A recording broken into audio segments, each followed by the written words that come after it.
स्वार्थ से रिश्ते बनाने की कितनी भी कोशिश करें, वो कभी नहीं बनते हैं। और प्रेम से बने रिश्तों को कितना भी तोड़ने की कोशिश करें, वो कभी नहीं टूटते। जो हुआ अच्छा हुआ, जो होगा अच्छा होगा। स्वयं को मुझ पर छोड़ दो, अपने कर्म पर ध्यान दो। कर्म ऐसा जो स्वार्थ रहित पाप रहित हो।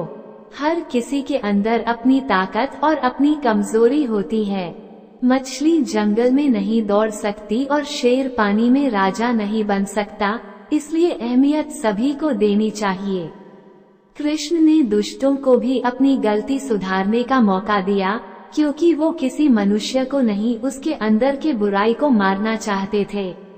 मोहग्रस्त होकर अपने कर्तव्य पथ से हट जाना मूर्खता है, क्योंकि इससे ना तो तुम्हें स्वर्ग की प्राप्ति होगी और ना ही तुम्हारी कीर्ति बढ़ेगी। इस भौतिक संसार का ये नियम है, जो वस्तु उत्पन्न होती है, कुछ काल तक रहती है, अंत में लुप्त हो जाती है, चाहे वे शरीर हो या फल हो। यदि कोई व्यक्ति प्रेम से, भक्ति से पुष्प, फल, जल भी मुझ पर चढ़ा दे तो उसी भाव से उसे स्वीकार करता हूँ, वो मेरा प्रिय भक्त होता है। उससे मत डरो जो वास्तविक नहीं है, न कभी था न कभी होगा। जो वास्तविक है वो हमेशा था और उसे कभी नष्ट नहीं किया जा सकता।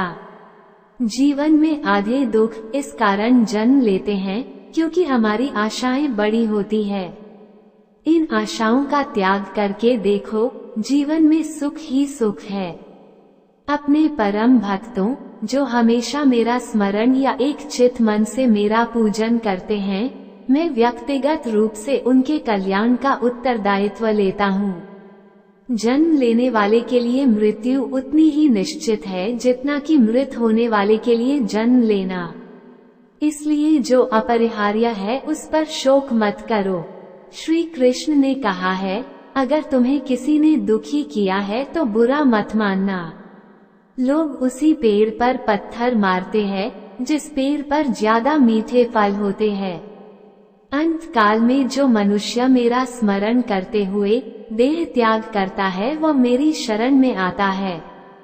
इसलिए मनुष्य को चाहिए कि अंत काल में मेरा चिंतन करें। ये सच बात है कि भूल करके इंसान कुछ सीखता है, परंतु इसका यह मतलब नहीं कि वो जीवन भर भूल करता रहे और कहे कि हम सीख रहे हैं।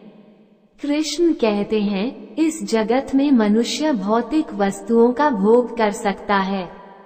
अगर वे चाहे तो सब कुछ छीन सकते हैं। मनुष्य कुछ भी नहीं कर सकता। क्रोध से भ्रम पैदा होता है, भ्रम से बुद्धि व्यग्र होती है, जब बुद्धि व्यग्र होती है तब तर्क नष्ट हो जाता है। जब तर्क नष्ट होता है तब व्यक्ति का पतन हो जाता है। अगर कोई मनुष्य हमारे साथ बुरा कर रहा है तो उसे करने दो, यह उसका कर्म है और समय उसके कर्म का फल उसे जरूर देगा। लेकिन हमें कभी भी किसी के साथ बुरा नहीं करना चाहिए, क्योंकि यही हमारा धर्म है। तुम उसके लिए शोक करते हो जो शोक करने के योग्य नहीं है, और फिर भी ज्ञान की बातें करते हो। बुद्धिमान व्यक्ति ना जीवित और ना ही मृत व्यक्ति के लिए शोक करते हैं।